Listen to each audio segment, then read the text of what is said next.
Fala galerinha, vamos começar mais uma super aula. Hoje é a parte de excreção. Quando eu digo excreção, eu quero dizer sistema renal, tá bom? Eu não vou falar aqui sobre glândulas sudoríparas, sobre outras formas de excretar conteúdos, somente sobre o sistema renal, ok? Vamos começar.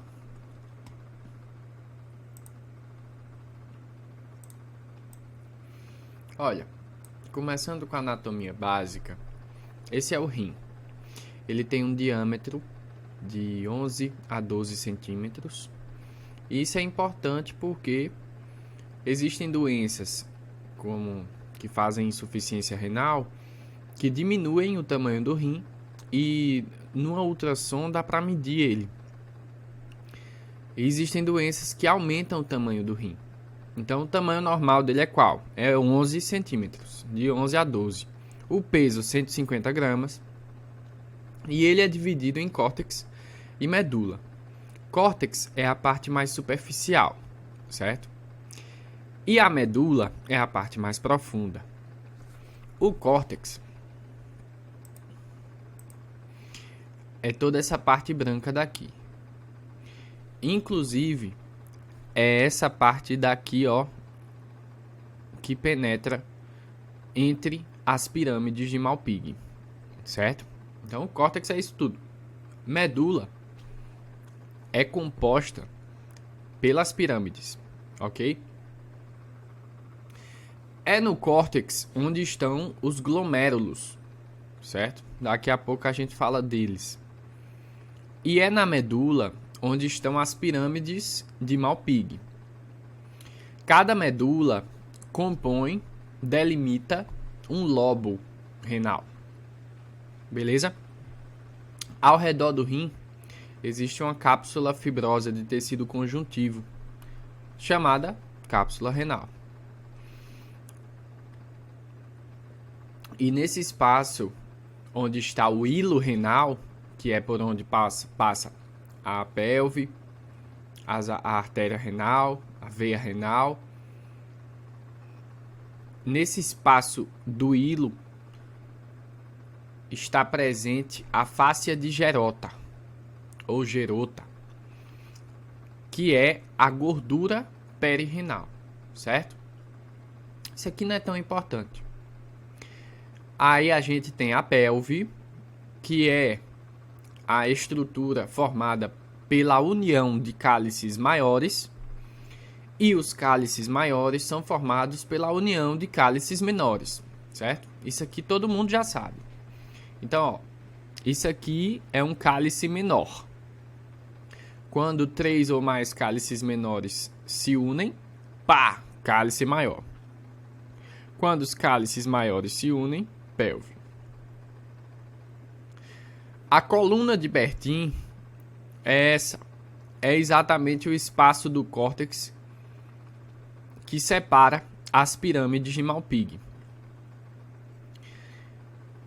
E essas pirâmides, elas terminam num local chamado papila renal. A papila renal é muito importante, porque tem doença que se chama necrose de papila renal. Quando essa parte daqui necrosa, aí o rim para de funcionar, beleza? No futuro vai ser importante vocês saberem qual é essa estrutura, onde é que ela tá. E percebam que ela é cheia de furinhos, estão vendo? Esses furos é por onde vai passar a urina já formada para ser coletada pelos cálices menores. Beleza?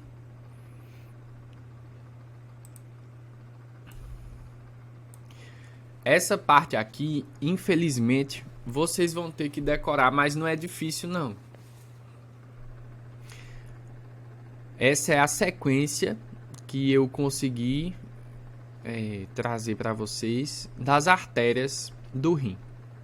Primeiro, a artéria que entra no rim é a artéria renal. Ela se divide em artérias segmentares.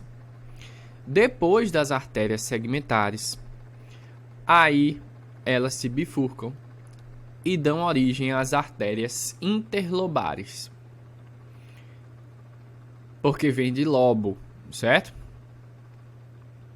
Depois, as artérias arqueadas ou acciformes.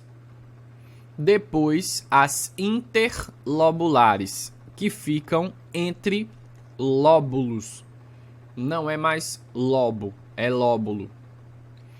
Depois, as arteríolas aferentes. Elas dão origem ao glomérulo, aos capilares glomerulares, que fazem a filtração, e esses se reúnem, se anastomosam novamente, para formar a arteríola eferente. Essa, depois de ter cumprido com a sua missão de fazer a filtração sanguínea para formar a urina, essa vai nutrir o córtex renal. Ela emite vasos que são chamados vasos retos. Esses vasos retos, eles vão penetrar a medula, penetrar as pirâmides de Malpighi para nutrir a medula. A arteríola eferente também dá origem aos capilares peritubulares, que vão fazer a reabsorção e também secreção de substâncias para formar a urina, tá bom?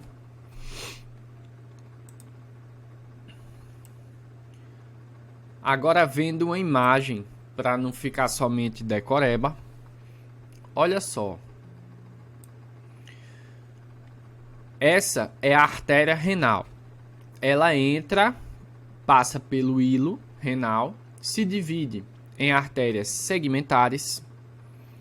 Essa artéria segmentar se divide aqui e passa entre as pirâmides de Malpighi. Eu disse que uma pirâmide de Malpighi delimitava um lobo renal. Logo, a artéria que passa entre elas é chamada de artéria interlobar. Essas artérias interlobares, quando circundam a pirâmide de Malpighi, elas são chamadas de artérias arqueadas, certo? Ou arciformes. Agora vamos passar dessa foto daqui para essa. Mas antes faltou uma artéria depois da arqueada. Ela se divide mais ainda, penetrando o córtex, e agora é chamada de artéria interlobular, certo? Eu não estou falando das veias aqui, somente das artérias. Mas as veias também recebem os mesmos nomes. Depois das artérias interlobulares, aí vai vir a artéria aferente, capilar glomerular, artéria eferente e vasos retos. Vamos para essa imagem agora. Depois das artérias interlobares, assim que ela dá a volta na pirâmide, ela se torna artéria arciforme ou arqueada. Então, dá origem à artéria interlobular, que se divide formando a artéria eferente, cria capilar glomerular e depois artéria eferente e depois os vasos retos que vão penetrar na medula, na papila, para nutrir essa região de sangue.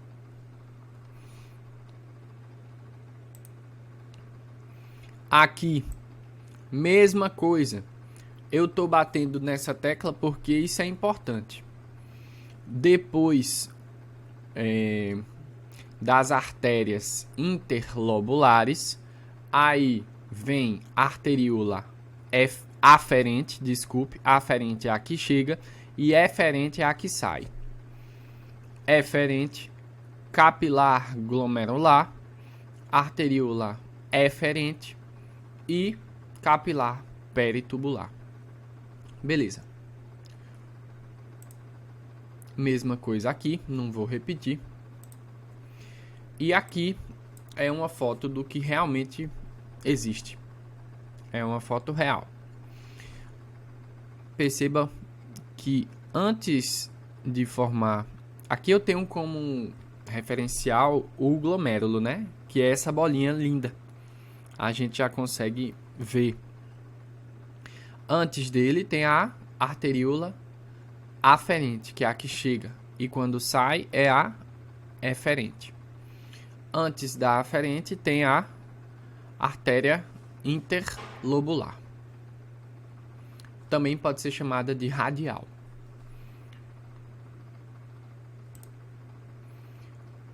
Aferente, glomérulo, eferente. Agora a gente vai começar os babados. Olha só, deixa eu ver onde é que eu boto. Aqui. Olha só. Em cada rim, a gente tem mais ou menos 1,6 milhões de néfrons, certo? O néfron é a unidade funcional do rim. Ele tem basicamente 3 partes. O corpúsculo de Malpighi, que é formado pelo tufo glomerular ou capilares glomerulares e pela cápsula de Bowman. É o corpúsculo de Malpighi que vai captar, que vai receber o filtrado glomerular. É esse cara daqui. Isso tudo é o corpúsculo de Malpighi, formado pela cápsula de Bowman, que é essa parte branca, e pelo tufo glomerular. Aí tem o sistema tubular, que é formado pelos túbulos. Túbulo contorcido proximal, alça de Henle ou Henle, que fica na medula renal, perceba, ó, a foto, tá vendo? A medula aqui embaixo e o córtex aqui em cima. A alça de Henle fica na medula. Todas as outras estruturas, com exceção do túbulo coletor, que está aqui, fica no córtex. Então, o sistema tubular é composto por túbulo contorcido proximal, alça de Henle na medula, túbulo contorcido distal, túbulo coletor, que fica, ó, uma parte fica na medula, a maior parte fica na medula e outra parte fica no córtex. Túbulo contorcido distal e proximal no córtex e glomérulo ou corpúsculo de Malpighi no córtex. O sistema tubular vai receber o filtrado, certo? Então, o que foi filtrado e está aqui vai passar para os túbulos. Túbulo contorcido proximal recebe, passa para a alça de Henle, depois contorcido distal, depois ducto coletor ou túbulo coletor e depois vai desembocar na papila renal. Também existe outra estrutura chamada aparelho justa-glomerular. Pronto. Vamos passar.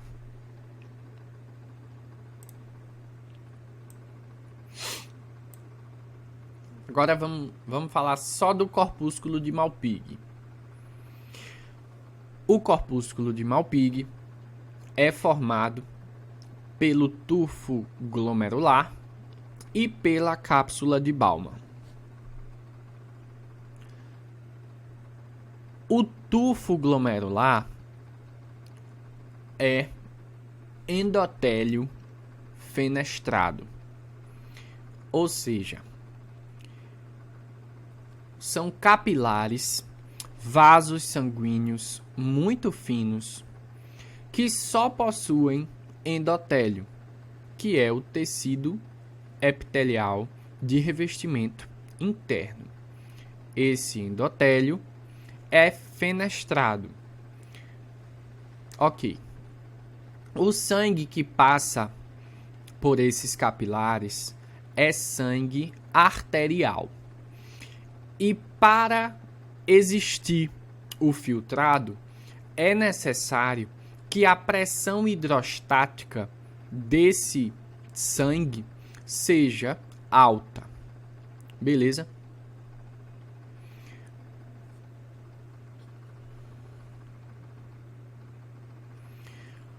Quando a arteríola eferente se contrai, o que acontece é que a pressão dentro do capilar fica maior.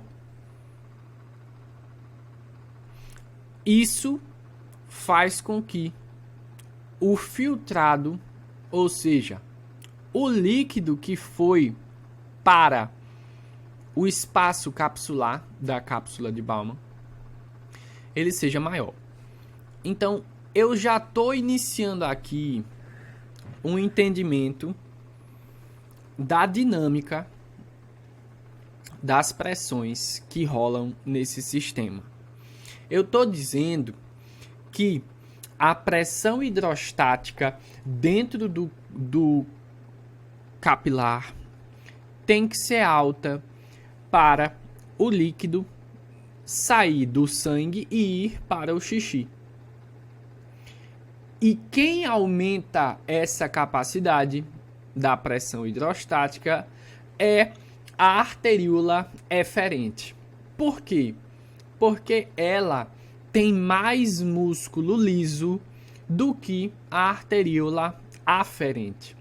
Então, quando ela se contrai, é como se o líquido ficasse represado aqui e tivesse que sair e formar o xixi. Certo? Então, primeiro ensinamento foi esse. A cápsula de Bowman, ela não é constituída por endotélio, mas sim por epitélio. Certo? A cápsula de Bowman tem duas partes. Tem uma parte interna e tem uma parte externa.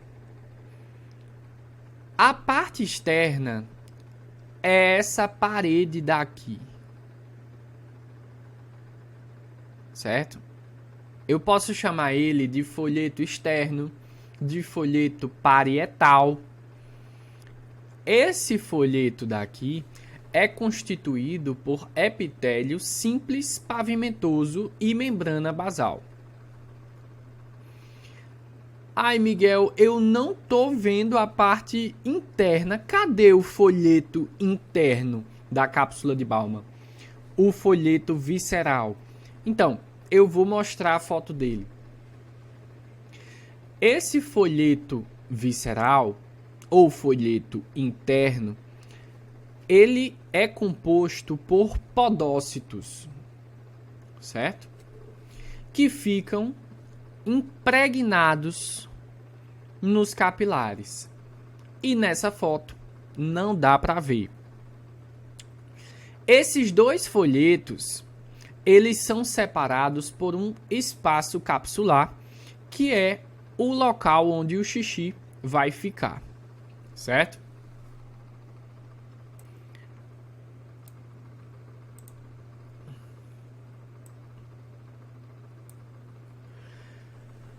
Esse é o folheto interno da cápsula de Bowman. Esse é o podócito, certo? Um podócito, dois podócitos, três podócitos. Esse podócito, ele emite prolongamentos que são chamados de prolongamentos podocitários ou processos podocitários. Esses prolongamentos, tem o primário e tem o secundário, eles juntos formam fendas que são chamadas fendas de filtração e compõem uma barreira mecânica, uma peneira para filtrar o sangue e obter um líquido que é chamado de filtrado, certo? Essa é a foto real deles. Aqui está o podócito emitindo os prolongamentos, certo?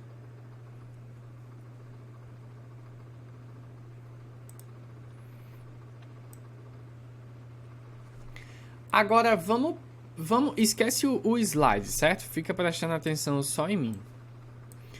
Vamos pegar três capilares daqueles que eu mostrei na foto anterior. 3 desse daqui, ó.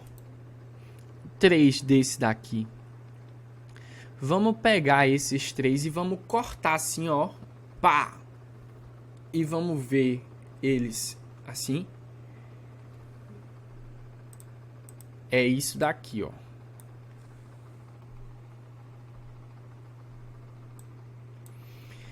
Isso daqui é um corte transversal do tufo glomerular.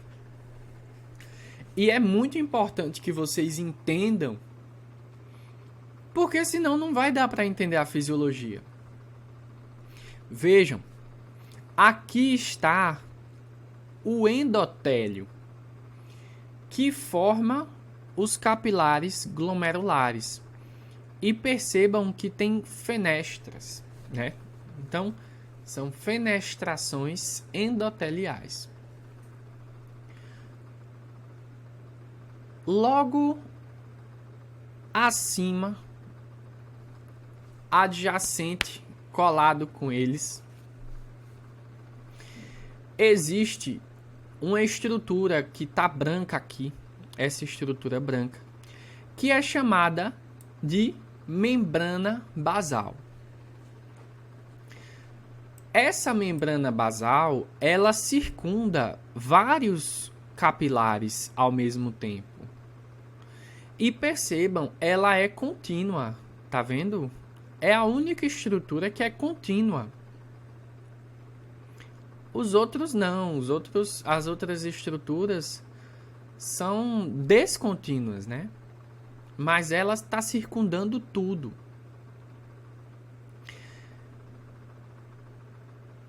E depois dessa membrana basal, a gente consegue ver o folheto interno da cápsula de Bowman, que é formado pelos podócitos, certo?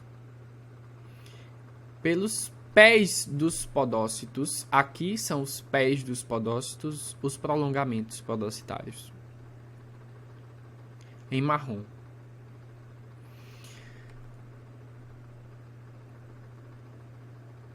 Circundando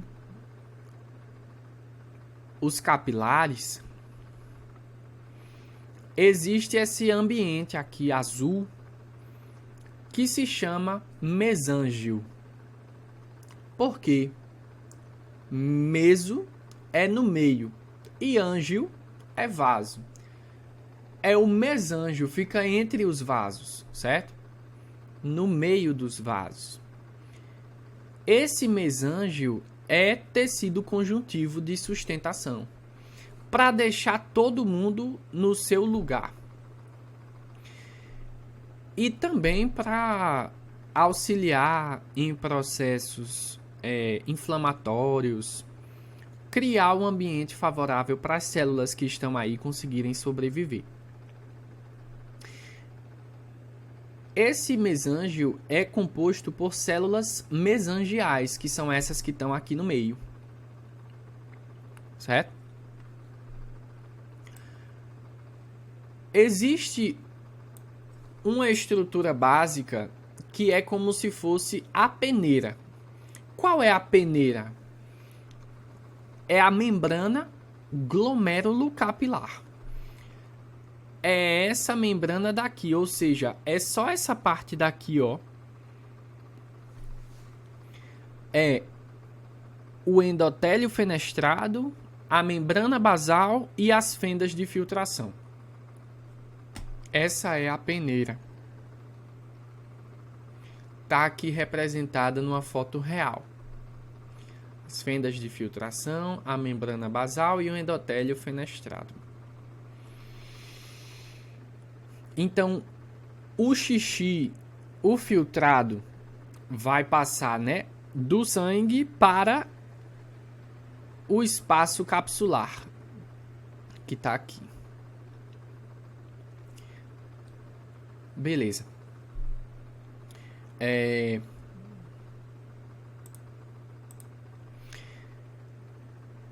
Existem doenças renais que são chamadas de glomerulopatias. Existe deposição de imunocomplexos de substâncias que ficam entre as fendas de filtração e a membrana basal, que ficam no meio da membrana basal e que ficam entre o endotélio e a membrana basal. Quando essas substâncias ficam na membrana basal, a imagem que a gente vê quando se faz um exame chamado imunofluorescência glomerular, a imagem que a gente vê é essa, linear. Porque a membrana basal, ela é contínua, lembra? E as outras estruturas são descontínuas. Ok.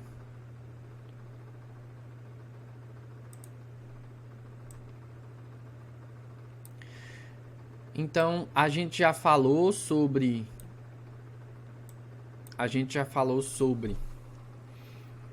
o corpúsculo de Malpighi. Agora a gente vai falar sobre a outra estrutura que compõe o néfron, que é o aparelho justaglomerular. A gente falou, para vocês se situarem, tá? A gente falou de 3 estruturas, não foi? Que compõem o néfron. O corpúsculo de Malpighi, o sistema tubular e o aparelho justaglomerular. A gente já viu a anatomia do corpúsculo de Malpighi, agora a gente vai ver a anatomia do aparelho justaglomerular. Olha só, esse é o glomérulo, né? A cápsula de Bowman, folheto externo, os podócitos, folheto interno, os capilares aqui no meio, a arteríola aferente, por onde o sangue chega, e a arteríola eferente, por onde o sangue sai. O aparelho justaglomerular é formado por duas coisas, duas estruturas. As células justaglomerulares e a mácula densa. As células justaglomerulares são formadas por uma modificação na camada média das arteriolas aferentes. Essas células da camada média se especializam, fazendo então as células justaglomerulares. Por que justaglomerulares? Porque estão próximas do glomérulo. São essas células daqui, ó. A mácula densa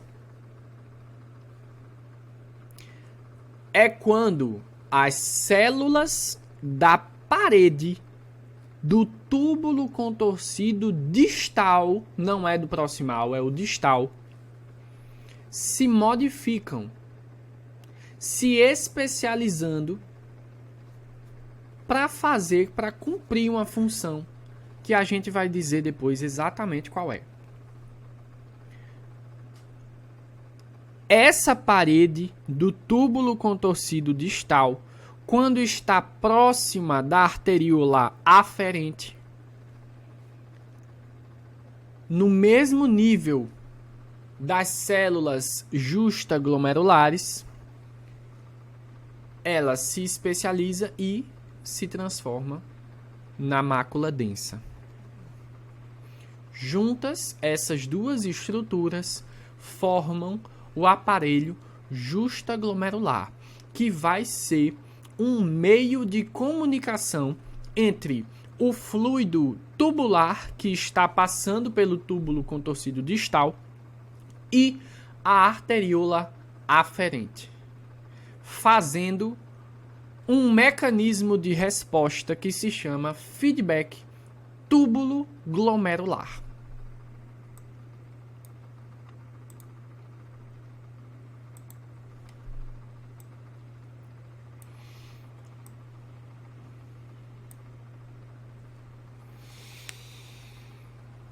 Vamos falar do que é que acontece no corpúsculo de Malpighi primeiro, certo?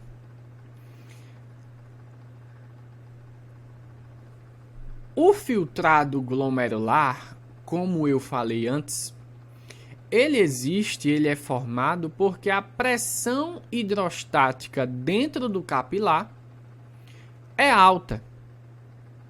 Isso significa que o fluido que está no sangue vai passar para o espaço capsular e depois para os túbulos renais. A força que essa pressão hidrostática, que o filtrado glomerular tem que se opor para ser formado, são três. É a pressão oncótica, que está dentro do plasma, dentro do capilar, dentro do sangue, que está dentro do capilar. É a pressão que se opõe à pressão hidrostática. Ele também é formado em oposição à pressão que está no líquido dos túbulos renais. E também se opõe à pressão do interstício renal. Se não entendeu isso, águas passadas, deixa para lá, você vai entender. Entenda o começo. Olha só, um rim normal, ele tem uma coisa que se chama autorregulação da taxa de filtração glomerular. Essa taxa de filtração glomerular, ela tem que ser constante, porque senão o rim não vai funcionar direito. Duas outras coisas que precisam ser constantes são o fluxo sanguíneo renal, ou seja, a corrente sanguínea dentro dos glomérulos, e a pressão dentro desses glomérulos. Porque se a gente tiver pressão alta, tem lesão renal, tem doença renal por causa da hipertensão.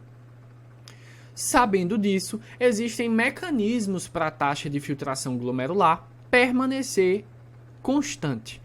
Quais são esses mecanismos? É isso que cai na prova, certo? É isso que é importante, é entender os 4 mecanismos de autorregulação da taxa de filtração glomerular. Vamos ver quais são esses mecanismos agora.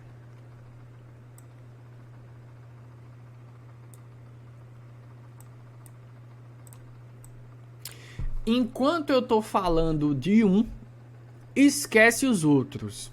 Presta atenção no primeiro. O primeiro mecanismo que eu quero te mostrar é esse. É a vasoconstrição da arteríola eferente. A gente já falou nele, não foi? Eu disse que a arteríola eferente tem mais músculo liso, tem mais miócitos. Esse músculo liso vai se contrair mais do que o músculo liso da arteríola aferente quando existe angiotensina 2. E se você assistiu a aula de circulação, você viu que a angiotensina 2 serve para aumentar a pressão sanguínea. Então, quando tem mais angiotensina 2, o músculo liso da arteríola eferente vai se contrair. Ó, quando se contrai... Aliás, ela se contrai em condições de baixo fluxo renal. Beleza? Baixo fluxo renal. Quando tem pouco sangue chegando aqui, ela vai se contrair. Para quê? Para aumentar a pressão dentro do glomérulo e evitar que a taxa de filtração glomerular diminua. Quando existe baixo fluxo renal, as células justaglomerulares que estão lá no aparelho justaglomerular, elas vão liberar renina. A renina vai ativar o sistema renina-angiotensina-aldosterona. Então, o que é que eu quero que você tenha gravado? Eu quero que você decore que em situações de baixo fluxo renal, ou seja, quando a pessoa está hipotensa, as células justaglomerulares vão liberar renina. Essa renina vai liberar depois angiotensina 2. E essa angiotensina vai fazer vasoconstrição da arteríola eferente. Ponto. É isso. É muito fácil.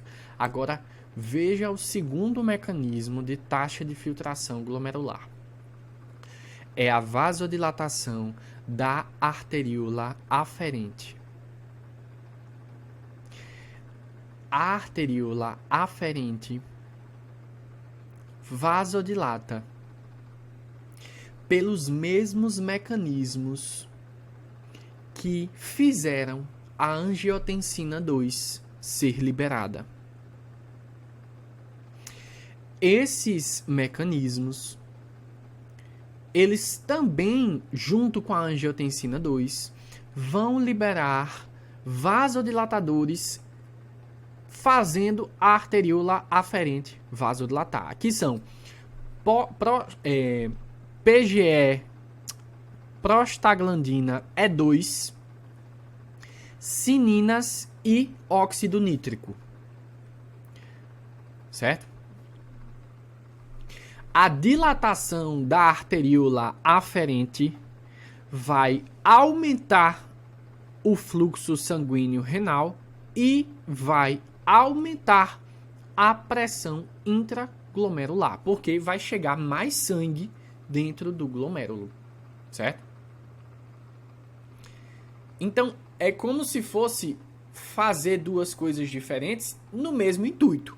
Se a arteríola eferente se contrai, a arteríola aferente vai se dilatar para aumentar a pressão aqui e evitar que a taxa de filtração glomerular caia. Beleza. Qual é o outro mecanismo básico de autorregulação da taxa de filtração glomerular? É o feedback túbulo glomerular. Eu disse que a mácula densa está perto do túbulo contorcido distal. Eles dois... Eu disse que a mácula densa no túbulo contorcido distal estava perto da arteríola aferente. Essas duas estruturas estão conectadas e vão ajustar a taxa de filtração glomerular de acordo com a quantidade de fluido que está passando dentro do túbulo contorcido distal. Qual é o mecanismo? O mecanismo é o seguinte. Vamos supor que uma pessoa ficou hipotensa. Ou seja, a taxa de filtração glomerular caiu um pouquinho.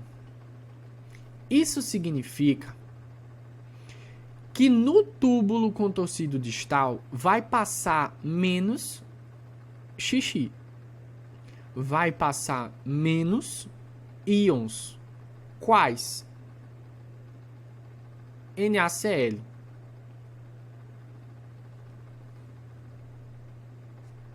NaCl. O Cl, quando está sozinho, é chamado de cloreto. Nesse segmento tubular, aqui na mácula densa, vai ser absorvido menos cloreto por essas células. Quando tem menos cloreto sendo absorvido pelas células da mácula densa, as células justaglomerulares vão sentir também, porque elas têm comunicação entre elas. E isso vai fazer vasodilatação arteriolar, ou seja, vasodilatação da arteríola aferente, e isso vai fazer com que a taxa de filtração glomerular aumente. Então, Miguel, você está explicando a mesma coisa, você acabou de explicar a vasodilatação da arteríola aferente e agora está falando que ela vai se dilatar também? Sim, meu filho, eu estou falando que é a mesma coisa, sendo que são com mecanismos diferentes. Esse mecanismo daqui foi com a liberação de prostaglandina E2, de cinina, dióxido nítrico, e esse mecanismo daqui é com o aparelho justaglomerular. É com a mácula densa e as células justaglomerulares. Esse é o feedback túbulo glomerular. E qual é o outro mecanismo que existe para regular a taxa de filtração glomerular? É o sistema renina-angiotensina-aldosterona junto com o peptídeo natriurético atrial. Vamos supor que uma pessoa ficou hipotensa. Fluxo renal diminuiu. Diminuiu também a reabsorção de cloreto na mácula densa. Ou seja, as células justaglomerulares vão sentir, vão liberar renina. Renina termina em angiotensina 2 e também em aldosterona. A angiotensina 2 estimula a glândula suprarrenal a liberar aldosterona.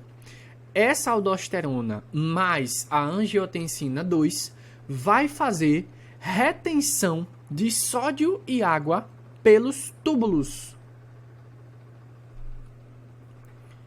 Quando tem retenção de sódio e água pelos túbulos, a pessoa vai fazer menos xixi, né? E vai, teoricamente, ficar menos hipotensa, ou pelo menos tentar manter a hipotensão, ao invés de aumentar a hipotensão mais ainda. Assim, o fluxo renal e a taxa de filtração glomerular se normalizam. Outro mecanismo que é com o peptídeo natriurético atrial é quando existe agora aumento do fluxo renal, certo? Se existe uma situação de hipertensão ou de hipervolemia, o sistema renina-angiotensina-aldosterona vai se ativar menos, vai diminuir a sua ação. E junto com isso, existe a liberação do peptídeo natriurético atrial. E o nome já está dizendo, natriurético, é de fazer xixi. Ou seja, a natriurese vai aumentar, a volemia vai diminuir e a taxa de filtração glomerular vai voltar a ficar normal. Esses são os 4 mecanismos da taxa de filtração glomerular.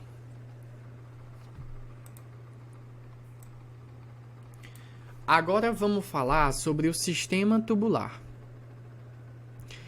A função dos túbulos renais é basicamente pegar o filtrado e processar ele para fazer o xixi ficar com a concentração certa, para a gente conseguir manter a pressão estável, certo? O que vai acontecer é a reabsorção de várias coisas. E quando eu falo isso, vocês têm que entender o que é que significa reabsorção. A gente já filtrou, não foi? Já formou o filtrado, que aconteceu lá no corpúsculo de Malpighi.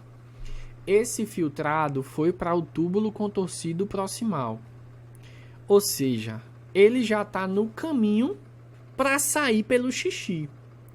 Quando eu falo reabsorver, é voltar para o sangue. É absorver de novo. Certo?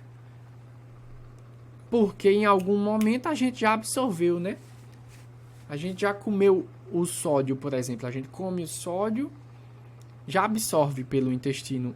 Aí quando a gente reabsorve, é quando pega ele do xixi, de dentro do túbulo, para o sangue de novo. Se essa função tubular não acontecer como deve, o que a pessoa terá é um distúrbio hidroeletrolítico ou ácido básico. Pode ter também hematúria, proteinúria e piúria. Certo?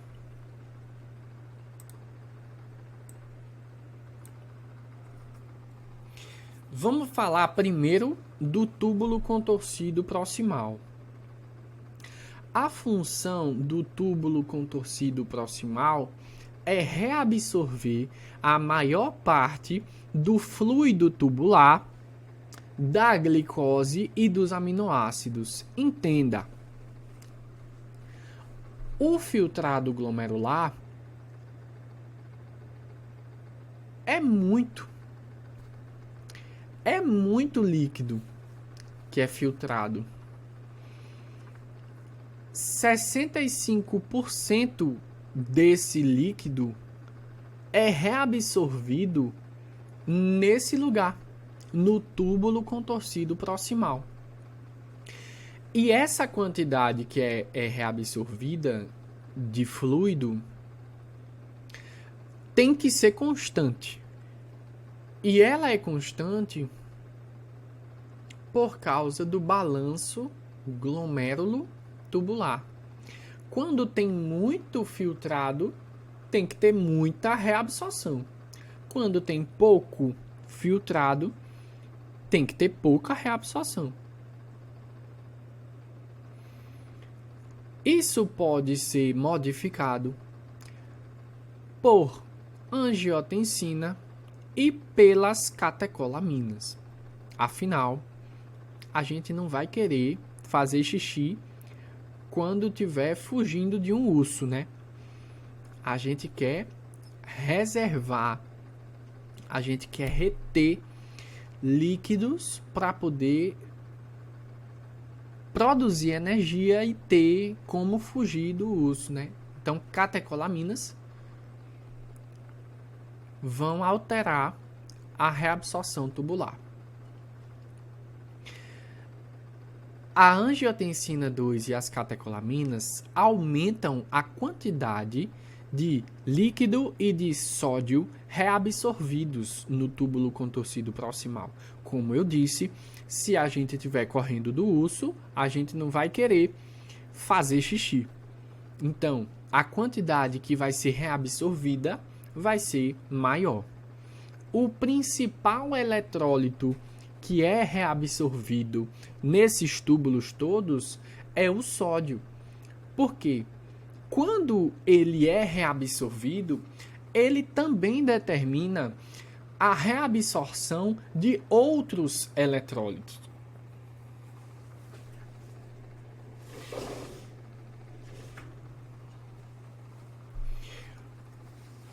O sódio, agora presta atenção.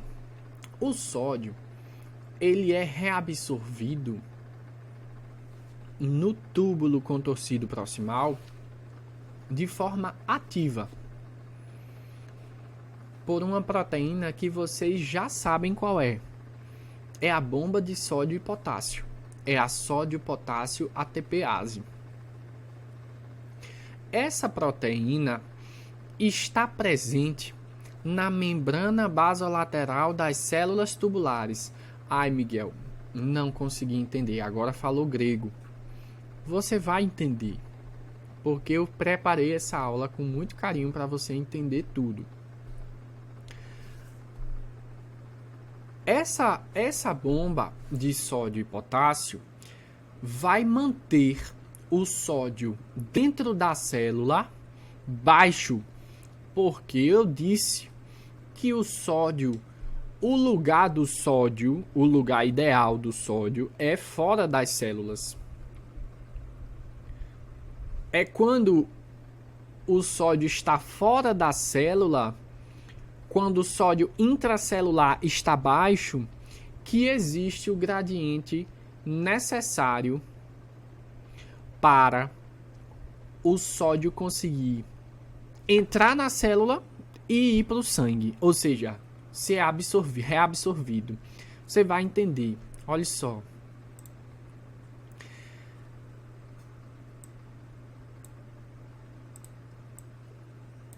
Esquece essa imagem, certo? Esquece tudo, só preste atenção em mim.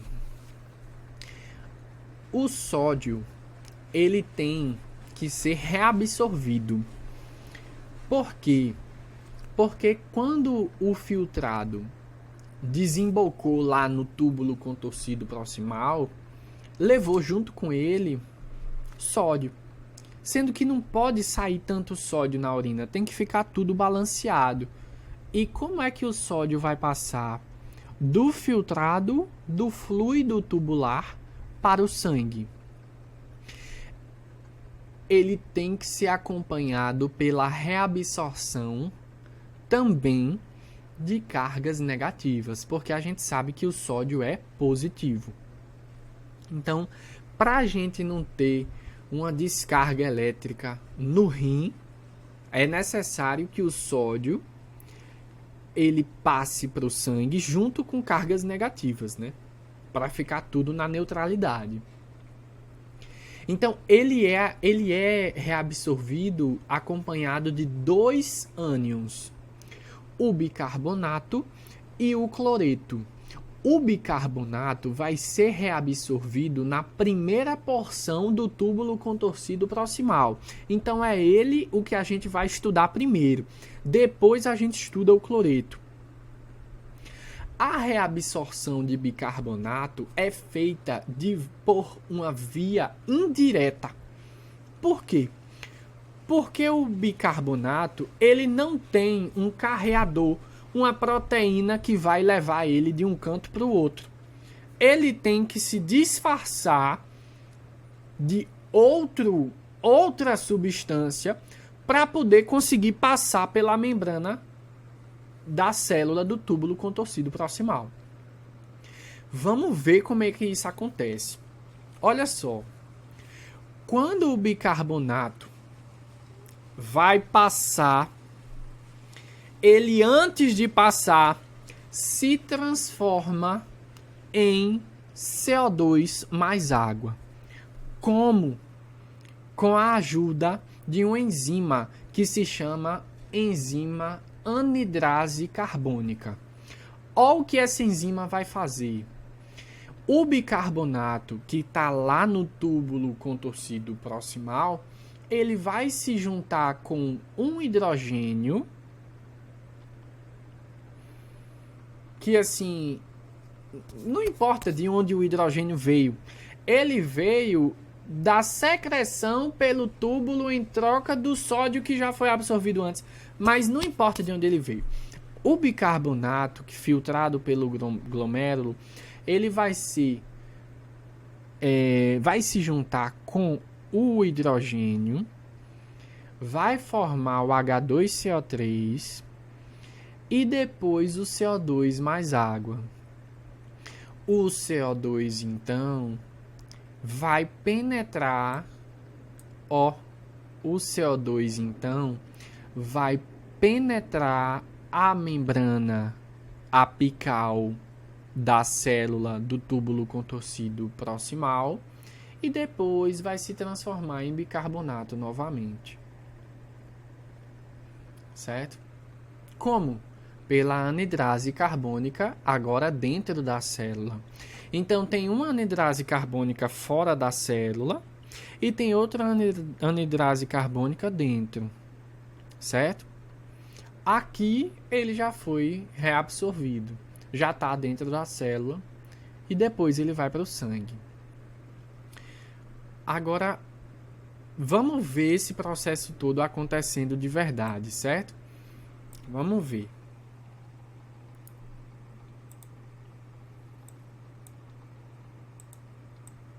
Olha só.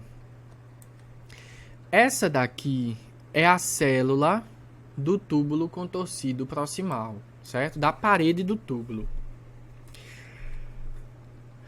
O bicarbonato que foi filtrado, que está no fluido tubular, ele se transforma em CO2 pela ação da anidrase carbônica, que está sendo representada por esse quadrado verde aqui.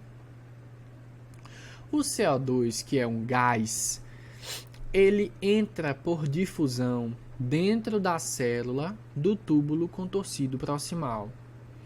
Depois, ele vai virar o bicarbonato novamente pela ação da anidrase carbônica intracelular. Beleza?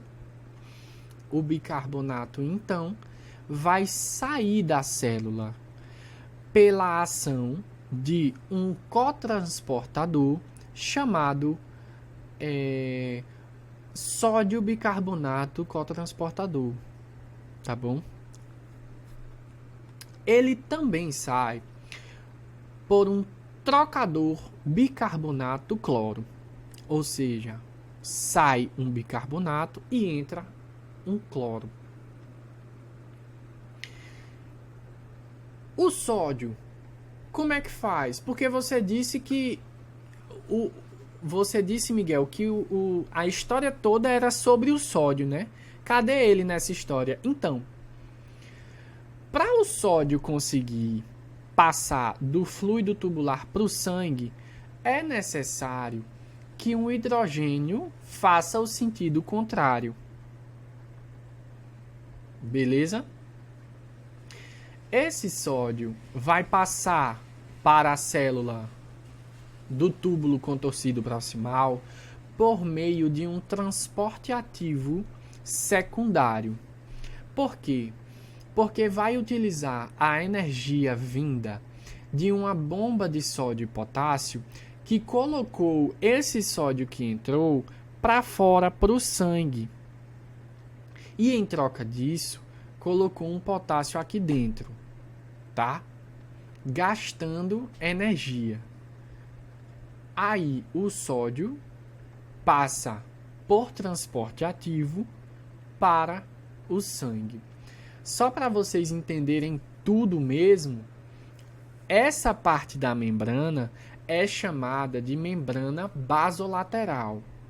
E essa parte da membrana é chamada de membrana apical. Tudo certo? Nada errado.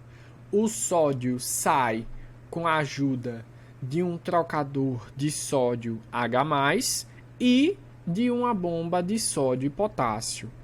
O bicarbonato tem que sair também, porque se sai o sódio, o bicarbonato também tem que sair.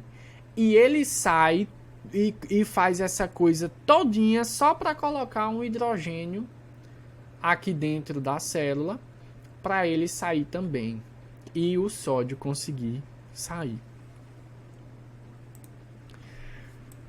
Agora, eu disse que o sódio, ele tinha que sair, mas, em compensação, ele tinha que sair junto com dois outros íons, o cloro e o bicarbonato.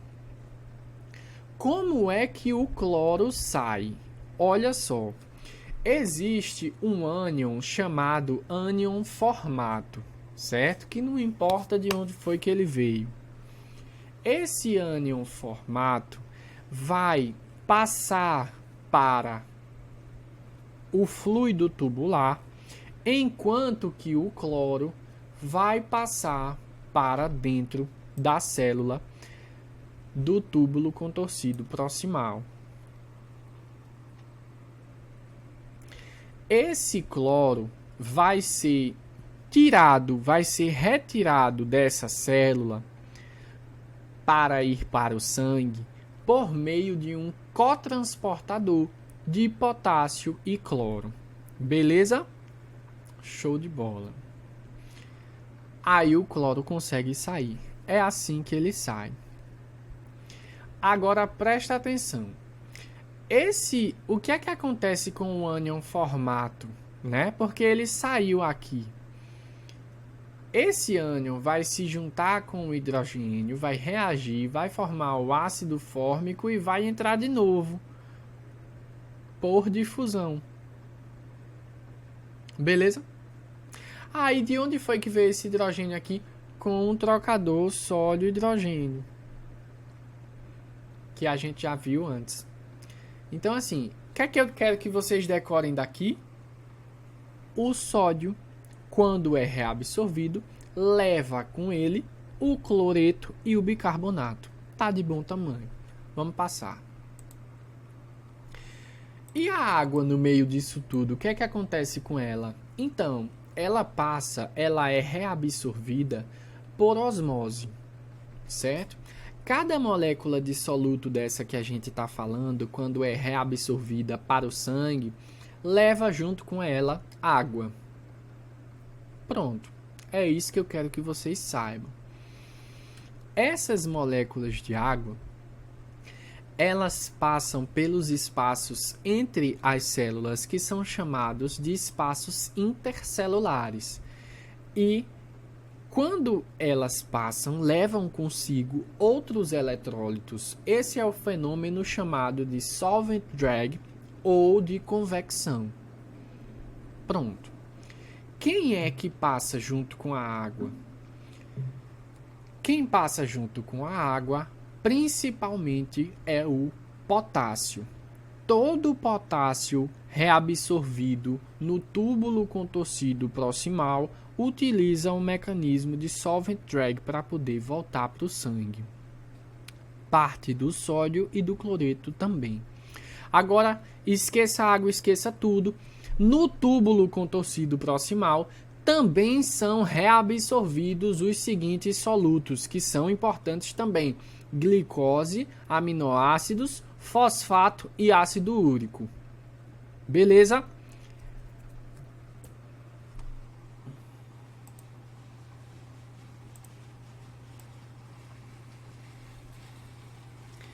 O que acontece na alça de Henle? A gente já passou pelo glomérulo, pelo corpúsculo de Malpighi, já passou pelo túbulo contorcido proximal e agora vamos entender essa bagunça que é a alça de Henle.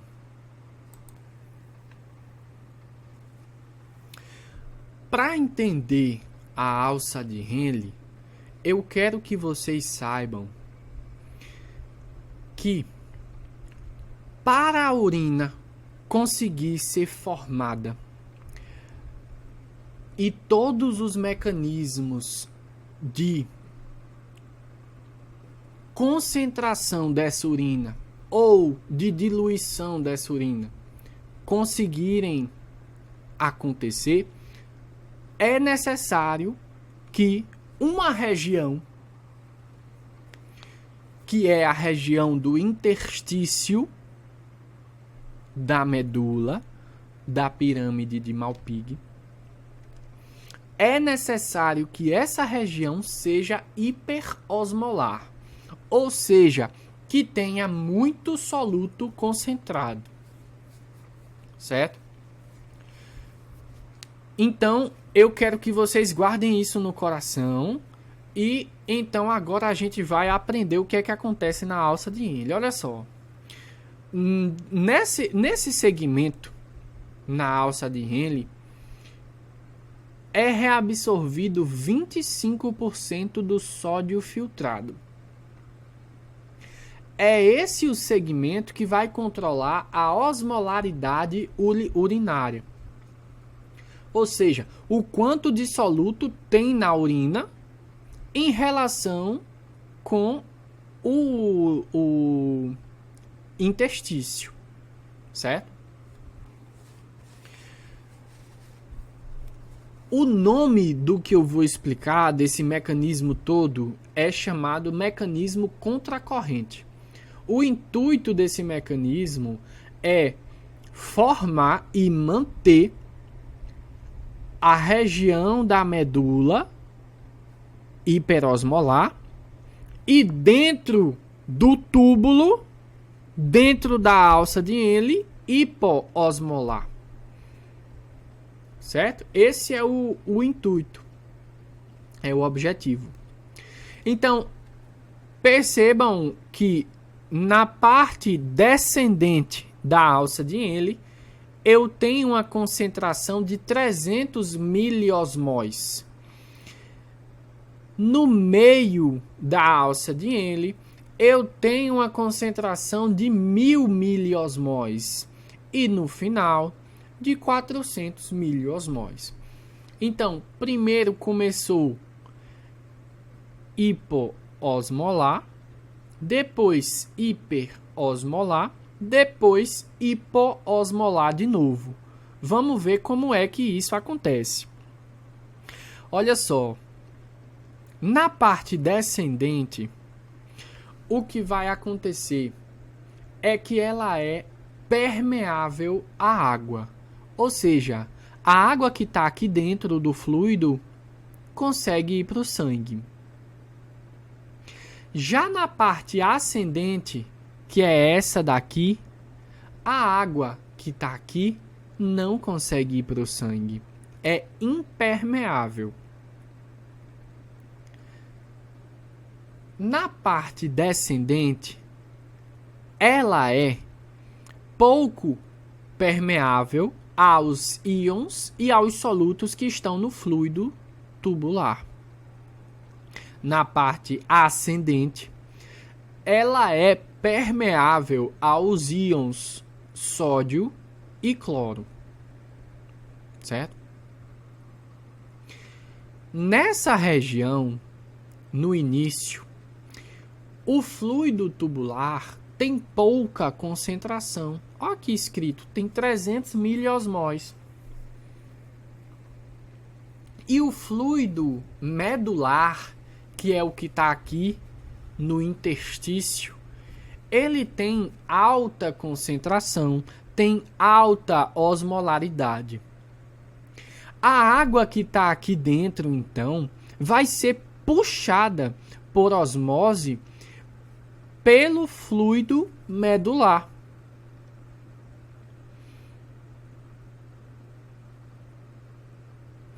Ou seja, depois que a água que estava aqui foi toda para fora, aqui dentro vai ficar o quê?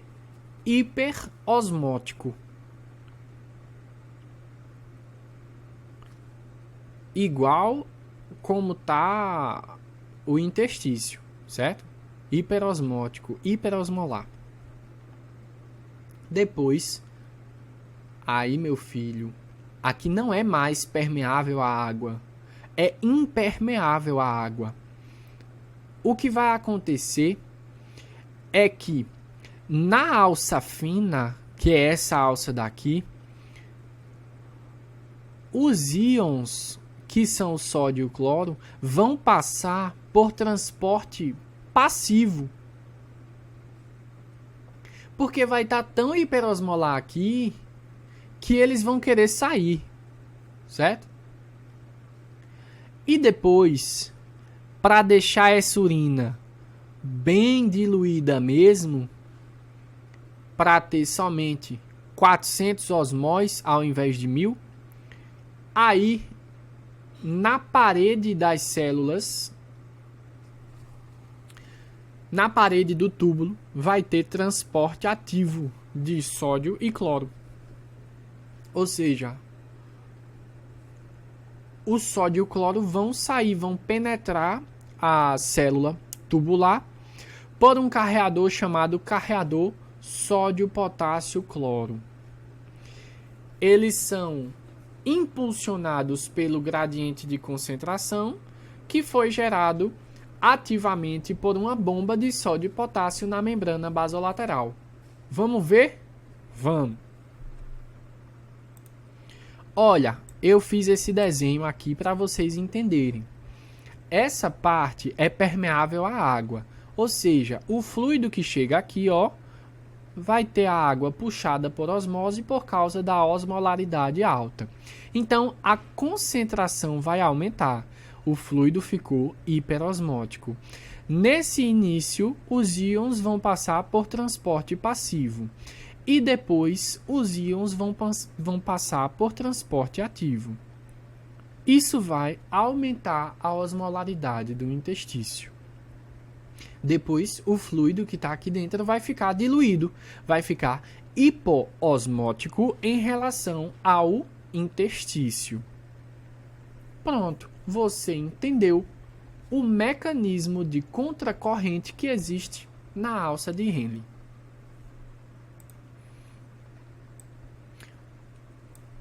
O que é que acontece no túbulo contorcido distal? Olha, não é pouca coisa não, mas a gente já falou sobre uma coisa, que é a mácula densa. É no túbulo contorcido distal onde fica a mácula densa. E ele vai fazer tudo aquilo que a gente já explicou que a mácula densa faz.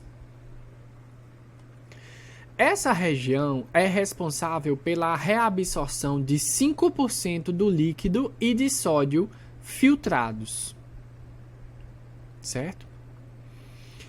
Na membrana luminal dessas células, desse túbulo, existe um carreador, chamado carreador sódio-cloro. Esse carreador pode ser inibido por um medicamento muito famoso, que são os diuréticos tiazídicos. Por exemplo, a hidroclorotiazida. Quando esse carreador é inibido, o sódio vai continuar dentro do lúmen do túbulo contorcido distal, fazendo então a água também continuar no túbulo contorcido distal, fazendo então a gente fazer mais xixi. Por isso que ele é um antihipertensivo de primeira linha, certo? São os diuréticos tiazídicos. É nessa região também onde está o principal sítio de regulação da reabsorção tubular de cálcio, que fica sob a ação do PTH, o paratormônio.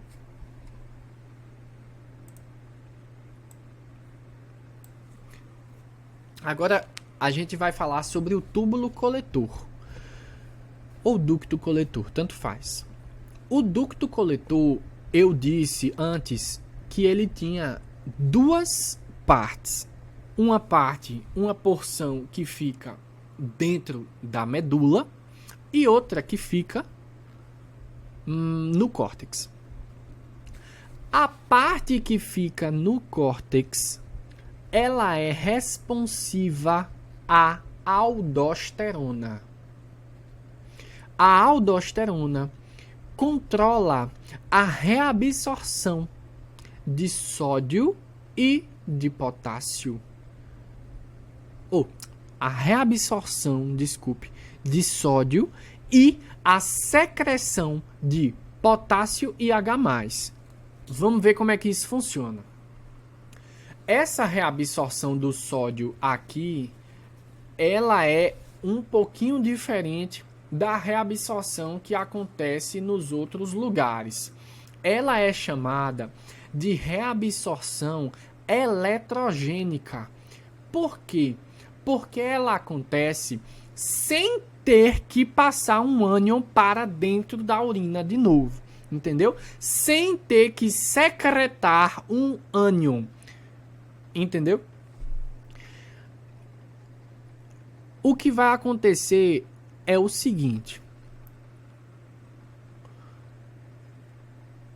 quando a aldosterona se liga com uma célula do túbulo coletor, que se chama célula principal, e o receptor da aldosterona vai gerar uma série de respostas intracelulares que culminam na ativação da bomba de sódio e potássio. Essa bomba vai colocar sódio para fora da célula. Esse sódio que estava aqui dentro vai passar para o sangue com o gasto de um ATP e vai colocar o potássio para fora. E vai colocar o potássio para dentro da célula. Quando o potássio fica com a concentração elevada aqui, o que acontece é que ele sai, vai para a urina e o sódio que estava no túbulo coletor vai entrar na célula. Então, eu comecei desse lado, mas você entendeu que nos finalmente o sódio vai passar do xixi para dentro da célula e depois para o sangue por meio de uma bomba de sódio e potássio que foi ativada pela aldosterona.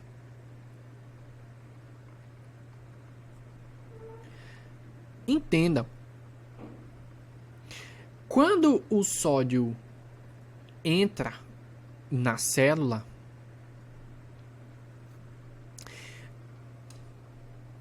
ele gera uma negatividade intraluminal aqui dentro, porque ele tem uma carga positiva. Então, se ele vai do túbulo para dentro da célula, aqui no túbulo fica negativo. esse potencial negativo intraluminal, que é a eletronegatividade, vai atrair cátions, que são o potássio e o hidrogênio. Beleza?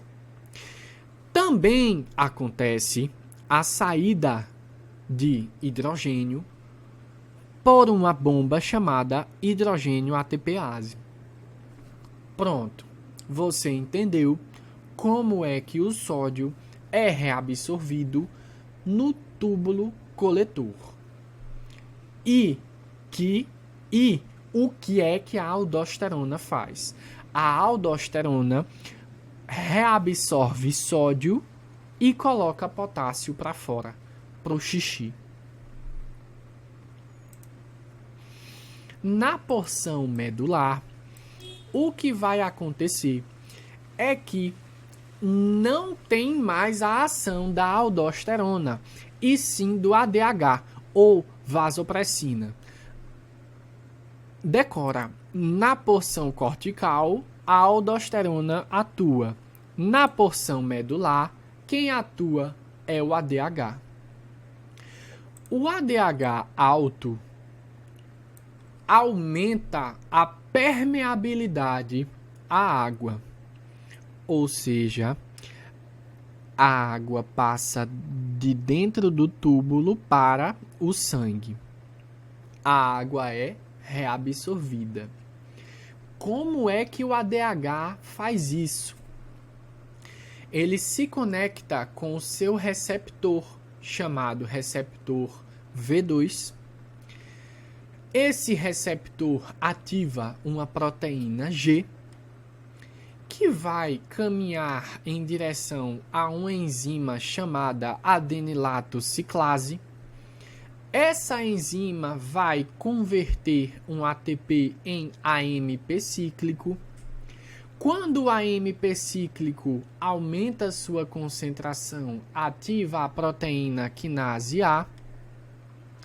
Essa proteína quinase A vai fosforilar, fazendo com que haja exocitose de aquaporinas. Essas aquaporinas são proteínas portões de água que vão reabsorver a água que estava no xixi para o sangue.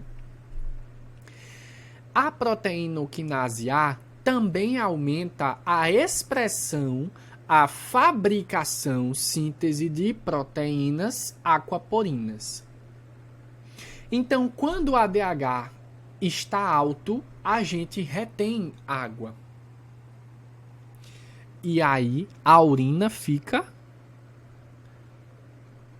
concentrada. Quando o ADH está baixo, não há reabsorção de água no túbulo coletor e a urina fica diluída.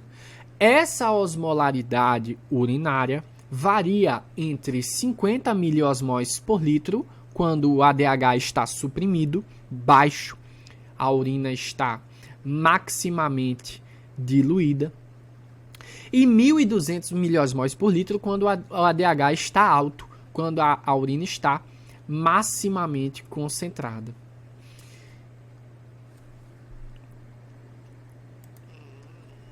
Resumindo as funções tubulares, o que é que vai acontecer no túbulo contorcido proximal? Reabsorção de glicose, ácido úrico, fosfato, bicarbonato. Isso é um resumo, viu? O que é que vai acontecer na alça de Henle? Concentração medular. A medula renal vai ficar concentrada pelo mecanismo de contracorrente. O que é que vai acontecer no túbulo contorcido distal? Carreador sódio, cálcio. Mas a gente não falou dele aqui, tá? Também acontece esse transporte por esse carreador. Aliás, desculpe. Carreador NaCl. e o que vai acontecer é reabsorção de sódio e cálcio, beleza? Pela ação do paratormônio. Foi mal, não é carreador sódio-cálcio, é carreador sódio-cloro. No túbulo coletor, o que vai acontecer é a aldosterona vai interagir com o seu receptor e vai reabsorver o sódio em troca de colocar para fora pelo xixi hidrogênio e potássio. E o ADH vai abrir as aquaporinas, vai aumentar a expressão delas para reabsorver a água do xixi para o sangue e reter a urina. É isso que vai acontecer. Galera, eu espero que essa aula tenha ficado clara e continuamos com o curso. Agradeço quem ficou até aqui. Qualquer coisa me chama no WhatsApp que eu respondo. Um abraço para vocês, até mais.